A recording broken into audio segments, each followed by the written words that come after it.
Hi అండి. thumbnail చూసే ఉంటారు. ఎలిమినేట్ అయ్యేది ఎవరు? అసలు ఎలిమినేషన్ అవ్వాలని ఉందా ఈసారి? లేదు ఈ వీక్ ఎలిమినేషన్ ఆపుదామా? ఏమనుకుంటున్నారు? సో, ఒకవేళ ఎలిమినేట్ అయితే ఎవరు వెళ్ళాలనుకుంటున్నారు? ఎవరు హౌస్‌లో ఉండాలనుకుంటున్నారు? షాకింగ్ ఎలిమినేషన్ తప్పేటట్టు లేదా? మొత్తం మీద అంతా అబ్బాయి చుట్టూ తిరుగుతుందా? అబ్బాయి కొన్ని కొన్ని కొంత కొంత బాధలో గావచ్చు, ఫ్రస్ట్రేషన్‌లో గావచ్చు, నిరాశలో గావచ్చు, నిస్పృహలో గావచ్చు, కొన్ని పదాలు కొంత అంటే తను ఏదో ఫన్‌గా మాట్లాడుతున్నాను. నేను ఓపెన్‌గా నా బాధను ఎక్స్‌ప్రెస్ చేస్తున్నాను బిగ్ బాస్‌తోనే అన్న పాయింట్ ఆఫ్ వ్యూలో తన ఫ్రస్ట్రేషన్ అయితే ఎక్స్‌ప్రెస్ చేయడం జరిగింది. అవి కొన్ని అభ్యంతరాలు, కొన్ని పదాలు మరి కొన్ని ఓవర్ ద బోర్డ్ అయినియి. అది బిగ్ బాస్‌కి చాలా చాలా కోపం తీసుకొచ్చింది. 1, 2 రోజుల పాటు ఆగి మొదట్లో అవకాశం ఇచ్చి చీఫ్ కంటెండర్స్‌గా అవకాశం ఇచ్చి కూడా అది ఇంకా కంటిన్యూ అయ్యేసరికి ఆ కోపాన్ని బరాయించలేక కన్ఫర్మ్‌గా దానికి తగ్గట్టు పనిష్మెంట్ ఇవ్వాల్సిందే అని చెప్పేసి డైరెక్ట్‌గా పేరుతోనే అటాక్ చేసి ఆ టీమ్‌కి అసలు లేకుండా చేశాడు. మరి అభయ్ ఆ రోజు ఒక గేమ్ ఆడిన దగ్గర సోనియా సంచాలకుడిగా ఉన్నప్పుడు ఏ గేమ్ అయితే ఓడిపోయాడో అక్కడి నుంచి కొంత గివ్ అప్ ఇచ్చేసేసాడు. చేతులెత్తేసాడు. బిగ్ బాస్ నిర్ణయాన్ని తప్పుపడడానికి. సో, ఎక్కువ ఇంట్రెస్ట్ చూపించాడు. ప్లస్ ఏందంటే ఇక్కడ బిగ్ బాస్ బిగ్ బాస్‌కి క్లారిటీ లేదంటం గాని, లేదు బిగ్ బాస్ యొక్క ఇచ్చిన ఆటలో ఉన్న లూప్ హోల్స్‌కి సరిగా అది అర్థం కావట్లేదని గాని, లేదు కొంత కిచెన్‌లో వచ్చిన మార్పుల్ని డైరెక్ట్ విభేదించటం గాని, ఇట్లా మొత్తం టోటల్‌గా బిగ్ బాస్ యొక్క రూల్స్‌ని, బిగ్ బాస్ యొక్క ఆటని కొంత డైరెక్ట్‌గానే అటాక్ చేశాడు, ఎదిరించాడని ఫీలింగ్. మేబీ తన పాయింట్ ఆఫ్ వ్యూలో నేను ఎక్స్‌ప్రెస్ చేస్తున్నాను. నేను ఏదో జోక్స్ ఏస్తున్నాను. నీకేమైనా ప్రాబ్లమ్ ఉంటే నాతో మాట్లాడితే బావుంటది కదా! నేను సారీ చెప్పేవాడిని. సో, ఇది నేను ఫేక్‌గా లేను, రియల్‌గా ఉన్నాను అని. రియల్‌గా ఉండడం కరెక్టే. అలా అని చెప్పేసి మనం నేను రియల్‌గా ఉన్నాను కదా! అని చెప్పి మనకిష్టం వచ్చిన పదాలు మాట్లాడకూడదు కదా! అది తప్పు కదా! అంటే రియల్‌గా ఉన్నామన్న పేరుతో మనం ఎలా పడితే అలా మాట్లాడడం కాదు కదా! సో, అక్కడ కొంత లౌక్యాన్ని ప్రదర్శించలేకపోయాడేమో అన్న ఒక ఫీలింగ్ కలిగింది. అలానే గేమ్‌లో కూడా గివ్ అప్ ఇవ్వటము. ఆ రోజు ప్రేరణ, యష్మి అంత కష్టపడి మిగతా వాళ్ళు మణికంఠ వీళ్ళందరూ కష్టపడ్డ ఓమాదిత్య గాని, తను కేవలం క్లియర్‌గా కొంత నిరాశకైపోయి చేతులు గివ్ అప్ ఇచ్చేసాడన్నమాట. దానివల్ల కొంత అది కూడా చాలా బ్యాడ్ అయింది. సో, ఏదేమైనా ఆ బిహేవియరు ఓట్లు తగ్గడానికి కారణమవుతుందా? నిజంగా ఎలిమినేట్ అవ్వాల్సిన కంటెస్టెంట్ అయితే కాదు. ఎందుకంటే is a strong contestant. Voice గాని, ఆట తీరు గాని చాలా ఎక్స్ట్రార్డినరీగా ఉంటది. గేమ్ ప్లాన్ మైండ్ గేమ్ కూడా చాలా బ్రహ్మాండంగా ఆడతాడు. కానీ ఏందంటే కొంత ఈ అంటే నోరులో అదుపు పెట్టుకోవడం చాలా ఇంపార్టెంటు. అన్నిటికన్నా మాట కన్నా మాటే ప్రధానం. మాటే ప్రమాదం గూడా. అలాంటి కరెక్ట్‌గా ఎక్కడ ఎలా మాట్లాడాలి? ఎక్కడ తగ్గాలి? ఎవరితో ఏం మాట్లాడాలి? ఎక్కడ మనం ఏ వర్డ్స్ యూజ్ చేయాలి? ఎందుకంటే చుట్టూ ఉన్నవాళ్ళు తెలివిగలోళ్ళుగా. వాళ్ళకి తెలియక వాళ్ళకి తెలుసు. వాళ్ళకి నీకు ఎలాంటి ఫీలింగ్స్ ఉంటాయో వాళ్ళు అనుకుంటారు. కానీ వాళ్ళు నీలా బయటపడ్డారా? లోపల అనుకుంటున్నారు. నువ్వు అంటున్నారు వాళ్ళు నవ్వుకుంటున్నారు హ్యాపీగా. అంటే ఏంది వాళ్ళ మనసులో ఉన్న కోరిక నువ్వు చెప్తున్నావు. వాళ్ళు హ్యాపీగా నవ్వుతున్నారు. కానీ వాయిస్ ఎవరిదొచ్చింది బయటికి? నీదొచ్చింది. బిగ్ బాస్ అనేది నీ నుంచేగా. సో, కాబట్టి అది కన్ఫర్మ్‌గా ఆడియన్స్‌కి చాలా నెగెటివ్‌గానే కనపడ్డది. నో డౌట్ అది. దాని మీద ఒక సీరియస్ క్లాస్ కూడా తీసుకోబోతారు. నో డౌట్ ఇవాళ.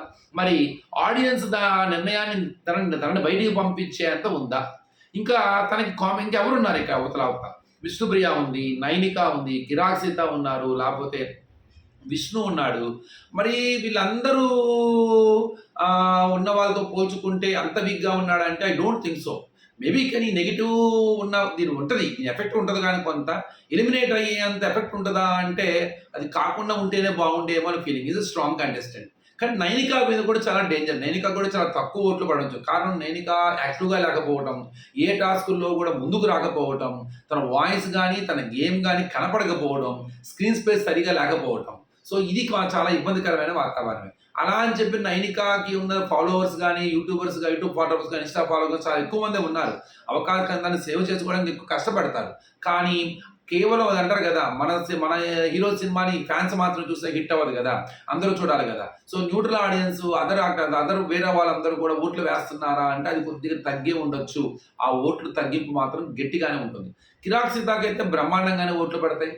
విష్ణుప్రియ కూడా నాకు తెలిసి ఈ వారం ఫస్ట్ వీక్‌లో ఉన్నంత పాజిటివ్ ఈ వీక్ లేదు. కొంత నెగెటివ్ వచ్చింది. కొన్ని మాటలు గాని, కొంత ఆట ఆడిన విధానం గాని, కొంత డ్యామేజ్ అయినా అది నెగెటివ్ అంటే ఎలిమినేట్ అయ్యేంత ఉండకపోవచ్చు. తనకు కూడా గట్టి ఫ్యాన్ బేస్ ఉంది. ఇక విష్ణు ఎలా అయితే అభయ్ మీద ఒక నెగటివిటీ వచ్చిందో విష్ణు కాదు.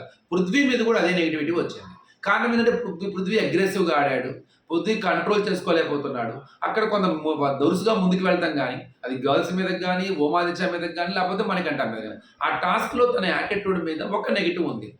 కానీ అదొక ట్రాక్. ఇప్పుడు అదే పృథ్వీని రెచ్చగొడుతున్నారు. యష్మి క్లాన్లో ఉన్నప్పుడు కూడా యష్మి వాళ్ళు కానీ లేకపోతే నిఖిల్ అభయ్ కానీ వీళ్ళందరూ కూడా బాడీ గార్డ్ అని ఆ రోజు రెచ్చగొట్టారు. ఆయన్ని ముందుకు పెట్టి ఆడిచ్చారు. సో తను బాగా ఇది చేశారు తన్ని. ఆ రోజు అదిగా అలాగే ఎమోషనల్గా మాట్లాడితే జాగ్రత్తగా ఆడదామన్నా కూడా ఆ రోజు క్లియర్గా అన్నారు, మీరు మమ్మల్ని మాట చెడగొట్టమాకండి, బ్లాక్మెయిల్ చేయమాకండి, ఎమోషనల్గా మమ్మల్ని మాట ఆడుకోవాలని డైరెక్ట్గా అన్నారు. అది ఇప్పుడు సేమ్ అక్కడ ఈ టీంలో ఉన్నప్పుడు కూడా వీళ్ళు రెచ్చగొట్టారు. సేమ్ ఇప్పుడు అభయ్ కావచ్చు లేకపోతే యష్మి కావచ్చు వీళ్ళందరూ డైరెక్ట్గానే మాట్లాడుతున్నారు. అసలు అదే మాట్లాడుతున్నాడు, అంత లఫ్ట్ గేమ్ ఆడుతున్నాడు, అసలు వరస్ట్ ప్లేయర్ అని డైరెక్ట్గానే ఫేస్ టు ఫేస్ అన్నారు. కానీ ఇక్కడ గొప్ప విషయం ఏంటంటే తను ఆ క్లాన్లో ఉన్నప్పుడు అప్పుడు వాళ్ళంతే రెచ్చగొట్టారు, తననే ముందు పెట్టి ఆడిచ్చారు. ఈ క్లాన్లో ఉన్నప్పుడు అంతే. కానీ చివరికి బకరాన్ చేసింది మాత్రం పృథ్వీ. కానీ పృథ్వీ కూడా తెలుసుకోవాలి, అంటే అట్లా చూడాలి. అలా అని చెప్పి మరీ సప్పగా ఉండకూడదు, కానీ ఒక లిమిట్ ఉంటుంది అన్నమాట. ఒక సన్నటి లేయర్ ఉంటుంది. ఆ లేయర్ అదుపు దాటి వెళ్ళకూడదు. మనందరం మనం స్ట్రాంగ్గా ఉన్నాం కదా అని చెప్పేసి మనల్ని అందరం మన హీరోలు బాగా పొగుడుతున్నారు, మనల్ని ముందుకు నెడుతున్నారని చెప్పేసి మనం కనుక ఆడితే చివరికి నష్టపోయేది ఎవరు? మనమే. అల్టిమేట్గా కంటెంట్ కావాలి ఆడియన్స్కి, అల్టిమేట్గా జనాలకి సో మసాలా కావాలి, నో డౌట్. కానీ చివరికి యాటిట్యూడే చూస్తారు. ఆ చివరికి బకరా అయ్యేది కూడా మనమే. సో ఎంత కంటెంట్ ఇచ్చినా, ఎంత ప్రోమోలో పడ్డా మన వల్లే బ్రహ్మాండమైన టీఆర్పీస్ వస్తాయి, మన వల్లే అక్కడ మసాలా తయారైంది, మన వల్లే మంచిగా స్క్రీన్ స్పేస్ వస్తుంది. కానీ చివరికి జనాలు మాత్రం ఓట్లేసేటప్పుడు ఆ యాటిట్యూడ్, ఆ మాట తీరే చూస్తారు. అలా అని ఇప్పుడు ప్రస్తుతానికి పృథ్వీని బయటికి పంపించాలా అన్నంత కసి అయితే లేదు, అంత నెగిటివిటీ అయితే ఏమీ లేదు. సో తను ఉన్నది, తన యాంగర్ ప్రాబ్లం ఉంది, తనకు ఇష్యూస్ ఉన్నాయి, కొద్దిగా యాటిట్యూడ్ చూపిస్తున్నాడు. కానీ పృథ్వీ ఉండాలనుకునే వాళ్ళ సంఖ్య కూడా బాగానే ఉంది. సో ప్రస్తుతానికైతే నైనికా డేంజర్ జోన్లో, అభయ్ డేంజర్ జోన్లో అయితే క్లియర్గా కనపడుతున్నారు. సో వీరిద్దరిలో ఎవరో ఒకరు ఎలిమినేట్ అవుతారా? నిజంగా ఇద్దరు స్ట్రాంగ్ కంటెస్టెంట్, నైనికా కూడా అవ్వకూడదు, అభయ్ కూడా అవ్వకూడదు. సో ఎలిమినేషన్ నాకు బాగుంటుందేమో ఈ వీక్ అని ఒక ఫీలింగ్ అయితే నాకు వచ్చేది. లేదు, అందరికా ఎక్స్పెక్ట్ చేయకుండా డైరెక్ట్గా అసలు పృథ్వీ కనుక వెళ్ళిపోతే అది కొంత. ఇప్పుడు కొంత ఒక లాంగ్వేజ్ కూడా తీసుకొస్తున్నారు, కర్ణాటక, ఆంధ్ర అని. సో రీజనల్ ప్రాబ్లమ్స్ ఉండకూడదు, లాంగ్వేజ్ ప్రాబ్లమ్స్ షో అంతే. అందులో ఎవరైనా ఇప్పుడు మనం వెళ్ళి అక్కడ యాక్ట్ చేసినా, వాళ్ళు వచ్చి ఇక్కడ యాక్ట్ చేసినా, కొంత రీజనల్ సపోర్ట్ చేయడం అనేది అది ఎంతవరకు కరెక్ట్ అని చూసుకోవాలి. ఆటను అట్లానే చూడాలి అంతే తప్ప ఇతను కర్ణాటక వాడు, ఇతను ఆంధ్ర వాడు అన్న రీజనల్ లాంగ్వేజ్లో మనం ఎప్పుడు గేమ్ చూడకూడదు. మనవాడైనా తప్పు చేస్తే తప్పు చేశాడు, పరాయి వాడు అవతల స్టేట్ వాడు రైట్ చేస్తే రైట్ చేశాడు, లేదా అవతల వాడు తప్పు చేస్తే తప్పే చేశాడు. అందులో వేరే స్టేట్ వాడు కాబట్టి మనం సపోర్ట్ చేయట్లేదు, వేరే స్టేట్ వాడు కాబట్టి మనం చిన్నచూపు చూస్తున్నారన్న ఫీలింగ్ రాకూడదు. అలా అని చెప్పేసి వేరే స్టేట్ వాడు కాబట్టి మనం అసలు సపోర్ట్ ఇది మనవాడు కాబట్టి మనం సపోర్ట్ చేస్తున్నాము, మనోళ్ళు కాబట్టి మనకి ఇది చేస్తున్నాం అన్న ఫీలింగ్ రాకూడదు. కానీ ఆటను అట్లానే చూడాలి. ఇక్కడ కొంత అటు కూడా వాళ్ళకి ఓట్లు పడే అవకాశం ఉన్నది, కొంత అక్కడ కూడా సపోర్ట్ దొరికే అవకాశం ఉంది. అట్లా అని చెప్పి ఇప్పుడు ఎంత నెగిటివ్ ఉన్నా కూడా అబ్బాయికి అంత తక్కువ ఓట్లు పడతాయని నేను అనుకోవటం లేదు. నైనికా కూడా మంచి ఫాలోవర్సే ఉన్నారు. చూడాలి ఈసారి మాకు జరిగితే గట్టి పెద్ద షాకింగ్ ఎలిమినేషనే, నో డౌట్ అయితే మాత్రం. ఎందుకంటే ఎవరు తక్కువ లేం కాదు వీళ్ళల్లో. సో అది పృథ్వీ అవ్వచ్చు, లేకపోతే అబ్బాయి అవ్వచ్చు, లేకపోతే నైనికా అవ్వచ్చు. కానీ ముగ్గురు ఎవరు వెళ్ళకూడదని పర్సనల్ ఫీలింగ్ అయితే నాకు ఉంది. కానీ ఓట్ల పరంగా చూసుకుంటే వీళ్ళకే ఎక్కువ తగ్గే అవకాశం ఉంది. ప్రేరణ, యష్మికి కొద్దిగా బాగా ప్లస్ అయింది, ఈ టాస్క్ వల్ల మంచి ఇంప్రూవ్ అయింది.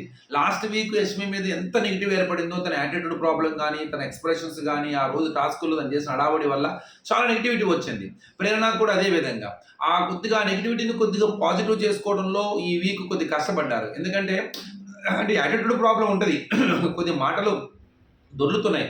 కానీ ఆ టాస్క్లో పక్క అంతగా ఫిజికల్గా స్ట్రాంగ్గా లేని మణికంఠ కావచ్చు, లేకపోతే ఓమాదిత్య కావచ్చు, చేతులు ఎత్తేసిన అభయ్ కావచ్చు, వీళ్ళందరికన్నా కూడా బ్రహ్మాండంగా ఆడారు, వీరోచితంగా పోరాడారు. అసలు అవతల వ్యక్తుల్ని అంతగా పృథ్వీని కానీ లేకపోతే నిఖిల్ కానీ నిలబెట్టి ఆడించారని చెప్పాలి.